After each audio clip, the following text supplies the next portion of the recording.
Assalamu alaikum wa rahmatullah. Dear students, how are you? I hope you are well. Alhamdulillah, I am also well. This is Abdul Bari. Today I would like to talk a most important topic of intermediate. Question number 3, that name is uses of phrases or words. This is really so much significant. You can ask me question why? Because by knowing only few rules, you will be able to get full marks. So I think that if you follow this class, inshallah you can get full marks. Today I want to discuss second part, because before this class I took one class, that means part 1. So who have mistaken part 1, my humble and polite request, please follow first class, because these are very much related. So if you follow first class, please go to my channel name English Motivation 21. You can also follow my description box. There is a link of my channel. So let's get follow second class. There will be 10 gaps and each gap contains 0.5 marks. In this way total marks 5. And in the box there will be special phrases. You have to follow the sentence, and from the box you have to choose the correct form and fill in the blanks. But in your examination paper, or answer script, you will write just only answer, not full sentences. So I think that it is very easy and simple. Let's get started and enjoy the class.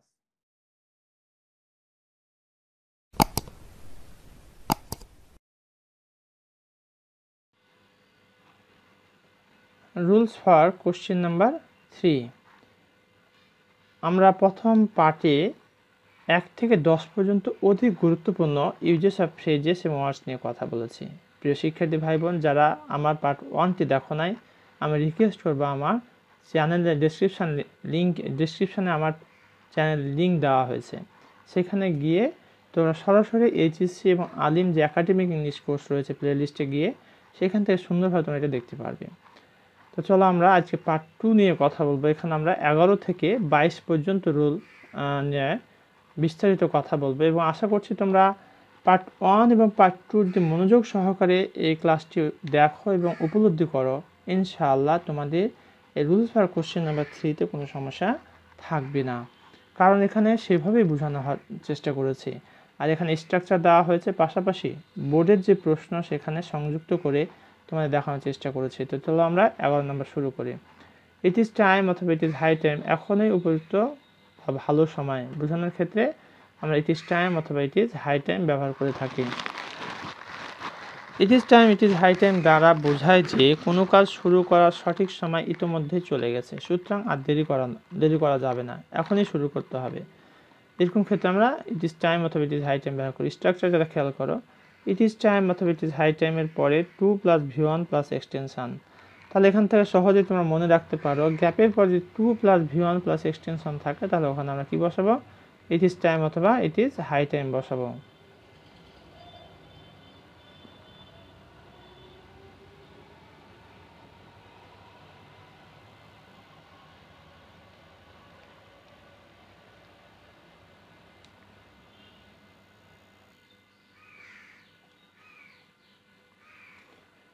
স্ট্রাকচারটি মনোযোগ সহকারে খেয়াল করি। ইট is time অথবা it is high time 2 + V1 + extension. It is time to say good by.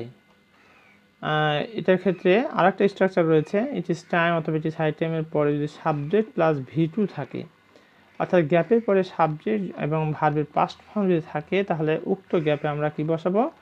It is time অথবা it is high time. যেমন একটা উদাহরণ দেখি, dash you left this place. পরীক্ষায় থাকবে dash you left this place, এইভাবে। তখন আমরা দেখতে পাবো গ্যাপের পরে সাবজেক্ট, তারপর ভার্বের পাস্ট ফর্ম, লিভের পাস্ট ফর্ম হচ্ছে লেফট, এর কারণে এখানে ইট ইজ হাই টাইম। এবার আমরা 12 নম্বর, আনলেস মানে যদি না, বা না হলে বা না করলে, এটা কোথায় ব্যবহার করব? আনলেসের পর নেগেটিভ বাক্যাংশ হয় না, কেননা আনলেস অর্থ যদি না, অর্থাৎ আনলেসটা নিজেই নেগেটিভ, এর কারণে আর নতুন করে নট বসার প্রয়োজন নেই। যেমন ড্যাশ ইউ ওয়ার্ক হার্ড, আনলেসের পর নেগেটিভ বাক্যাংশ হয় না। দেখো এটা একটা বাক্যাংশ, ইউ ওয়ার্ক হার্ড, এখানে কি নেগেটিভ আছে? নাই। এখানে হতে পারে কমার পরে, বাট এটার সাথে যেটা লেগে থাকবে সেখানে কিন্তু নেগেটিভ বাক্যাংশ হবে না। You will not make a good result, তাহলে এখানে হবে আনলেস ইউ ওয়ার্ক হার্ড, যদি তুমি কঠোর পরিশ্রম না করো you will not make a good result, তুমি ভালো রেজাল্ট করতে পারবে না। এটা ঢাকা বোর্ড 19 আসছে। You will not succeed in life, তুমি জীবনে সফল হতে পারবে না that's you work hard, unless you work hard, Comilla board 19 আসছে এটা। লেস্ট খুবই গুরুত্বপূর্ণ, এটা পরীক্ষাতে প্রায় এসে থাকে। পাছে ভয় হয় যে, নচেত, নতুবা, অন্যথায়। মূলত পাছে ভয় হয় যে এই কথাটি বেশি ব্যবহৃত হয়ে থাকে। কোনো একটি ঘটনা ঘটতে পারে এই ভয়ে পূর্ব প্রস্তুতি হিসেবে অন্য একটি কাজ করার ক্ষেত্রে লেস্ট ব্যবহৃত হয়। কোনো একটি ঘটনা ঘটতে পারে এই ভয়ে পূর্ব প্রস্তুতি হিসেবে অন্য একটি কাজ করার ক্ষেত্রে লেস্ট ব্যবহৃত হয়। অর্থাৎ কোনো একটা ঘটনা ঘটতে পারে এই ভয়ে আমি অন্য একটা কাজ করতেছি। যেমন, আর স্ট্রাকচারটা দেখে নিই। লিস্টের পরে থাকবে সাবজেক্ট, তারপর হবে শুড অবলিক মাইন্ড। যদি আমরা গ্যাপের পরে দেখতে পাই যে সাবজেক্ট আর তারপরে শুড অথবা মাইন্ড আছে প্লাস V1 আছে, তাহলে ওখানে কি বসাবো? লিস্ট বসাবো। এখানে রিপিট, গ্যাপের পরে যদি সাবজেক্ট প্লাস শুড অথবা মাইন্ড থাকে প্লাস V1 থাকুক বা নাই থাকুক, যদি এতটুকু দেখতে পাই গ্যাপের পরে সাবজেক্ট প্লাস V1 শুড অথবা মাইন্ড রয়েছে, তাহলে ওখানে কী বসাবো? Lest. He climbed up a tree, সেটা গাছে উঠে গিয়েছিল। Dash the bear might attack him, খেয়াল করো এখানে গ্যাপের পরে কী রয়েছে? সাবজেক্ট দ্য বিয়ার, ভাল্লুক, আর মাইট আছে এখানে, তাহলে মিলে গেল। তাহলে এখানে কী বসাবো? লিস্ট।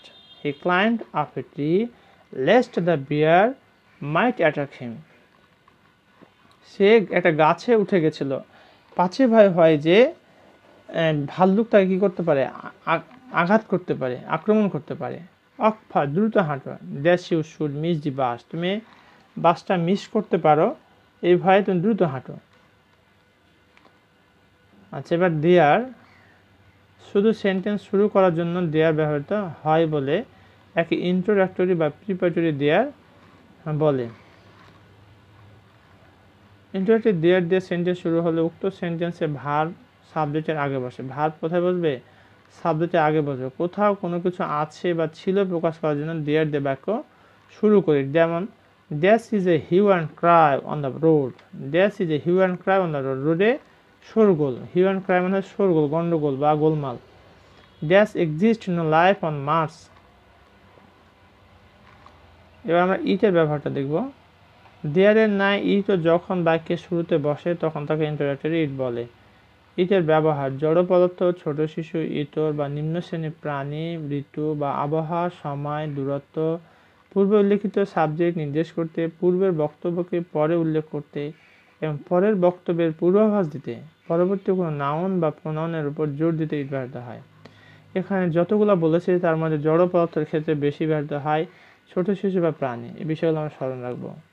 পাশাপাশি যতগুলো লেখা আছে সবগুলোর ক্ষেত্রেই হয়। আমরা উদাহরণ দিয়ে দেখি। That seems that everything has got a new life. It seems that everything has got a new life. খেয়াল রাখবো এখানে গ্যাপের পরে যেহেতু থার্ড পারসন সিঙ্গুলার নাম্বার, আর ইটটা মূলত থার্ড পারসন সিঙ্গুলার নাম্বারের ক্ষেত্রেই ব্যবহার করা হয়, এটা আমরা খেয়াল রাখবো। That is unfortunate that many students spoil their time by using Facebook. It is unfortunate, দুর্ভাগ্য, that many students, অনেক ছাত্রছাত্রী, spoil their time, তাদের সময় নষ্ট করে by using ফেসবুক ব্যবহার করে। এবার আমরা আরেকটি গুরুত্বপূর্ণ দেখব। Notional had then, scarcely had when, hardly had when. জাতীয় স্ট্রাকচার দ্বারা যেতে না যেতে, খেতে না খেতে, পৌঁছাতে না পৌঁছাতে ইত্যাদি অর্থ প্রকাশ পায়। একটি বিষয় খেয়াল রাখবো যে গ্যাপের পরে আমরা যদি দেন দেখি এবং পূর্বের অংশ কিন্তু পাস্ট পারফেক্ট ফর্মে থাকে, আর নোশনাল হ্যাডের ক্ষেত্রে দেন হবে, স্কেয়ার্সলি হ্যাডের ক্ষেত্রে হোয়েন থাকবে, আর হার্ডলি হ্যাড হোয়েন হবে। এক্ষেত্রে দেন ও হোয়েনের পূর্ব পর্যন্ত পাস্ট পারফেক্ট টেন্স এবং দেন ও হোয়েনের পরের অংশ পাস্ট ইনডিফিনিট টেন্স। এখানে কয়টা টেন্সের ব্যবহার রয়েছে? দুটি টেন্স, একটা হচ্ছে পাস্ট পারফেক্ট আর একটা হচ্ছে পাস্ট ইনডিফিনিট। দেন ও হোয়েনের পূর্বের অংশ হয় পাস্ট পারফেক্ট আর পরেরটা হয় পাস্ট ইনডিফিনিট। যেমন, the students are talking in the class, ছাত্রছাত্রীরা ক্লাসে কথা বলতেছিল।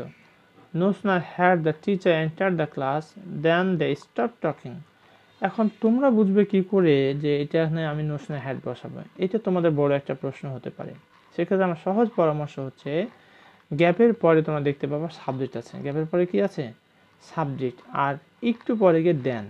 গ্যাপের পরে সাবজেক্ট আর একটু পরে গিয়ে দেন আছে, এবং দেনের পরের অংশ পাস্ট ইনডিফিনিট টেন্সে রয়েছে। এগেন আই রিপিট, গ্যাপের পরে সাবজেক্ট এবং দেনের পরে রয়েছে পাস্ট ইনডিফিনিট টেন্স। এই দুটি যদি খেয়াল রাখতে পারো তাহলে সেখানে হবে notional had. B number, notional had they seen the teacher then they enter the classroom. খেয়াল করো এখানে গ্যাপের পরে এখানে নোশনাল হ্যাড এই পুরোটাই থাকবে আর কি, দেয়া আছে সাবজেক্ট, আর এখানে দেন। আন্ডারলাইনটা এতটুকু হতে পারে, অথবা হ্যাড পর্যন্তও থাকতে পারে, এভাবে দিতে পারো।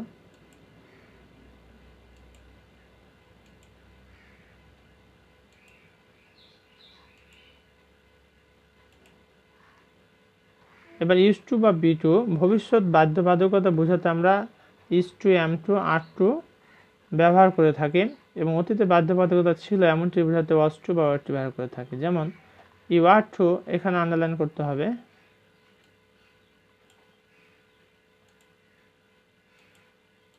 You are to leave this room at once. Use to বা গেট ইউজ টু, অতীতেও কোনো কাজ নিয়মিত করা হতো কিন্তু এখন করা হয় না এমনটি বোঝাতে আমরা ইউজ টু ব্যবহার করে থাকি। অতীতে কোনো কাজ নিয়মিত করা হতো কিন্তু এখন করা হয় না এমনটি বোঝাতে ইউজ টু ব্যবহার করে থাকি। এরপর ভার্বের মূল ফর্ম বসে, তবে ইউজ টু এর পূর্বে বি ভার্ব থাকলে ইউজ টু পরে ভি1 প্লাস আইএনজি হয়। দুটি বিষয় খুবই গুরুত্বপূর্ণ। একটি হচ্ছে যদি ইউজ টু গ্যাপের পরে সরাসরি ভি1 থাকে, আইএনজি যদি না থাকে তাহলে জানতে হবে এখানে সরাসরি ইউজ টু বসবে। আর গ্যাপের আগে যদি তোমার বি ভার্ব থাকে, অ্যামিজার, ওয়াজার এগুলো থাকে, তারপরে গ্যাপ এবং তারপরে ভার্ব সাইন যোগ আছে, একটু খেয়াল করো। Lima has always lived alone, she is used to, এখানে দেখো এখানে ভার্ব ইজ আছে, is used to living alone, এখানে ভার্ব গ্যাপের পরে দেখো লিভিং দেওয়া হয়েছে। We used to swim in the river. As far as পর্যন্ত, example this car is absolutely fine as far as the engine is concern, মানে ইঞ্জিনটা যতক্ষণ ভালো আছে গাড়টাও ভালো আছে। You can go with me, তুমি আমার সাথে যেতে পারো, as far as you wish, তুমি যতদূর ইচ্ছা করো তুমি আমার সাথে যেতে পারো। এগুলো অতটা ব্যবহার হয় না, মাঝে মধ্যে হয়। অ্যাজ লং অ্যাজ অর্থাৎ যতক্ষণ পর্যন্ত, the poor will continue to suffer as long as they are illiterate, যতক্ষণ পর্যন্ত তারা অশিক্ষিত গরিবেরা কষ্ট পেতেই থাকবে। আমরা ভবিষ্যতের কথা বলতে গেলে আনলেস, অ্যাজ লং অ্যাজ এরপরে উইল ব্যবহার করি না, বরং প্রেজেন্ট টেন্স ব্যবহার করি। ইন অর্ডার টু মানে জন্যে বা কারণে, ইন অর্ডার টু এর পরে ভি1 হবে প্লাস এক্সটেনশন। গ্যাপের পর ভার্বের বেজ ফর্ম থাকলে এবং অর্থটির জন্যে বা কারণে বোঝালে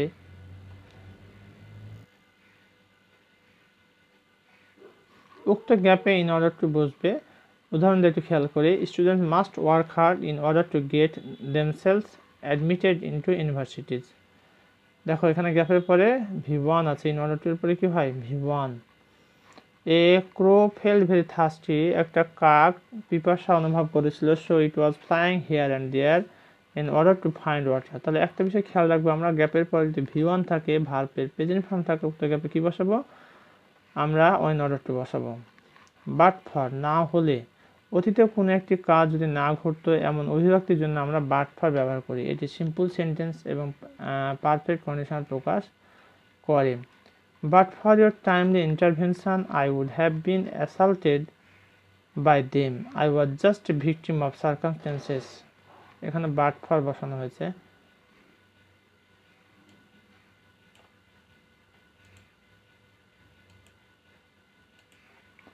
বাট ফর ইয়োর হেল্প, এখানে বাট ফর,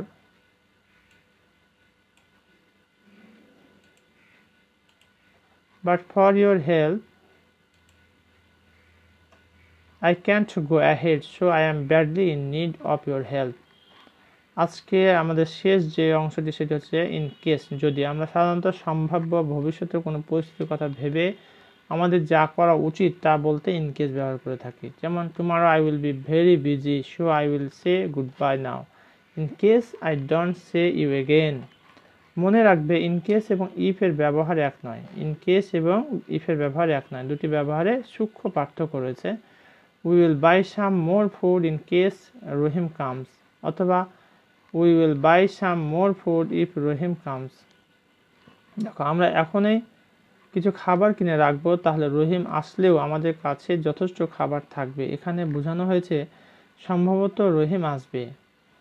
এখানে বোঝানো হয়েছে যে সম্ভবত রহিম আসবে। যদি সে আসে তাহলে আমরা আরও কিছু খাবার কিনবো, সে না আসলে আমরা আর খাবার কিনবো না। প্রিয় শিক্ষার্থী ভাই বোন, তোমাদের একটা এক্সারসাইজ দেওয়া হয়েছে এখানে, এইভাবে প্রশ্নটা হবে তোমাদের।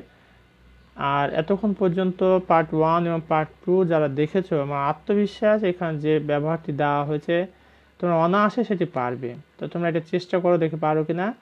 এখানে উত্তরও দেওয়া আছে, উত্তর দেওয়া হয়নি, তোমরা এখানে কমেন্ট করে আমাকে জানিয়ে দেবে। ইনশাআল্লাহ তোমাদের সমস্যা হলে সেটা আমি কমেন্টের উত্তর তোমাদের দিয়ে দেবো। আর এই ক্লাসটি কেমন লাগবে সেটা তোমরা অবশ্যই কমেন্ট করে আমাকে জানিয়ে দেবে। তো ধন্যবাদ তোমাদের সবাইকে, এতক্ষণ পর্যন্ত তোমরা ধীরস্থিরভাবে খুব মনোযোগ সহকারে ক্লাসটি দেখছিলে, এবং আশা করছি তোমরা আমাকে লাইক কমেন্ট করে অনুপ্রাণিত করবে। তোমাদের একটি লাইক এবং কমেন্ট আমাকে অনেক অনেক বেশি অনুপ্রাণিত করে। আর যারা আছে আমার চ্যানেলটি এখনও সাবস্ক্রাইব করোনি, please subscribe my channel so that you can easily get next videos notification. আর এখানে চ্যানেলটি সাবস্ক্রাইব করার জন্য সুন্দর একটা ইনস্ট্রাকশন দেওয়া হয়েছে। প্রথমে ইউটিউবে গিয়ে সার্চ অপশানে লিখতে হবে ইংলিশ মোটিভেশন 21। মোটিভেশন 21 এর মাঝে কোনো স্পেস হবে না।